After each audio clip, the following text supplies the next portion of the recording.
Assalamu alaikum, peace be with you. Thank you for joining me for this continuing discussion on 30 reasons for being Muslim. Today, I want to look at a very important reason, and that is that Islam is about peace.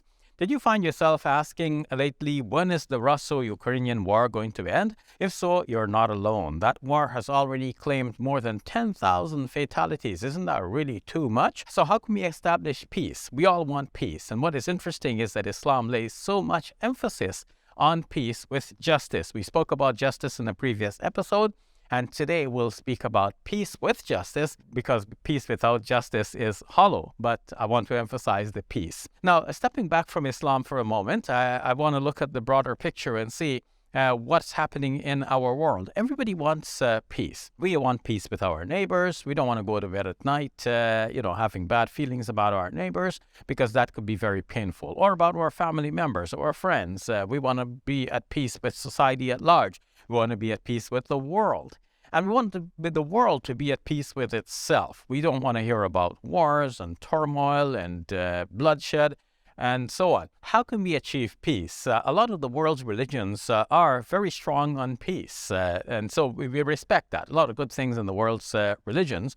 What is unique about Islam is that Islam gives us prescriptions on how to achieve that peace. So let me come now to Islam as the solution to this major world problem. First of all, in terms of theory, Islam is very much about peace. And that idea of peace is reflected very poignantly in a prayer that Muslims often recite. After the usual daily ritual observances of 5 times salah or prayer, Muslims often recite this prayer, which follows like this: Allahumma anta salam, wa minka salam, wa ilayka yarji'u salam. You know that because many of you have memorized it. Oh Allah, you are peace, and from you peace comes. Wa ilayka yarji'u salam, and to you peace returns. Fahayyina rabbana bis salam. So cause us, our Lord, to live in peace. Wa adkhilna al-jannata dar as-salam. And cause us to enter paradise, the abode of peace. And so we see that this prayer is reflecting that peace is all around us. It's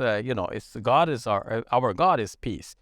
From Him peace comes, to Him peace returns. We want Him to cause us to live here in peace, and eventually to have us enter paradise, which is the abode of peace, the everlasting place of happiness, which will be entirely peaceful. This idea of peace is stressed again and again in the Quran. For example, in the Surah 8, verse number 61, the Quran says, وَإِن جَنَحُوا لِلسَّلْمِ فَاجْنَحْ لَهَا وَتَوَكَّلْ عَلَى اللَّهِ. If they incline towards peace, then you are to incline to it as well, and put your trust in Allah. Now, the reason for this statement, put your trust in Allah, is that when you are at war with others and they seem inclined towards peace, and you say, okay, let's follow that lead and let's establish peace now, it may be that they were feigning, and they're just trying to get you off guard so they can attack you from the rear.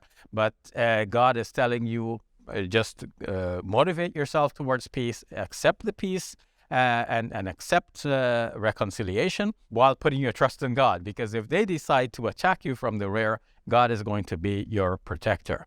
Now, as we said, peace has to be established along with justice. And so sometimes war is entered into in order for justice to be established.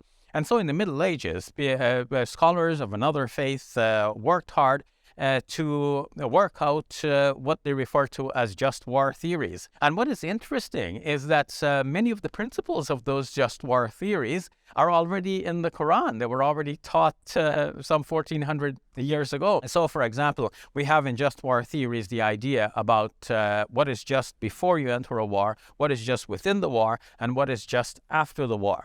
So, justice before the war means you must enter with the right intention. It must be for the correction of some injustice, and it must be done as a last resort only. It's not at the drop of the hat the first thing that comes to mind. And now, justice within war, there has to be proportionality, and there has to be civilian safety. So non-combatant safety. So that's within the war. And then after the war, there has to be repatriation, reconciliation, rehabilitation. All of these areas are touched upon and dealt with in the Quran. So for example, in Surah 2, verse 190, the Quran is very clear. You're not to fight against, except those people who are fighting against you. And even then, God does not like the people who are transgressors. So Muslims are not to be transgressors. They are allowed to enter into a defensive battle if and when necessary. Surah 22, verses number 39 and 40 give us a justification for war that shows you just cause. For example, if people are attacking you, driving you out of your homes, preventing people from worshiping in the mosques and synagogues and monasteries, places of worship that are to be protected. So Muslims are to rise up and protect all of these places of worship, not only their mosques, because the name of God must be celebrated and must be remembered. And so we see that there is justification and just cause for going into war, but then when one is into war, one has to protect civilians, one cannot harm the non-combatant, as Surah 2 verse 190 had already established. And so we see that Islam is about peace with justice, and it also gives us the prescriptions on how to establish peace, and if war becomes necessary, how to enter into war in a fair and just manner. So this is a very good reason for being Muslim, the idea that Islam is about peace. What does it do for us in the world? It makes us better persons, knowing that we are about peace. It makes us feel whole, and it makes us feel satisfied and content. It also makes the world a better place because as Muslims work for peace for the world, we help to improve the world and make it better for everyone, a more peaceful, a joyous place. Thank you for watching, and tomorrow we'll deal with another good reason for being Muslim. Peace be with you, and the mercy and blessings of Allah.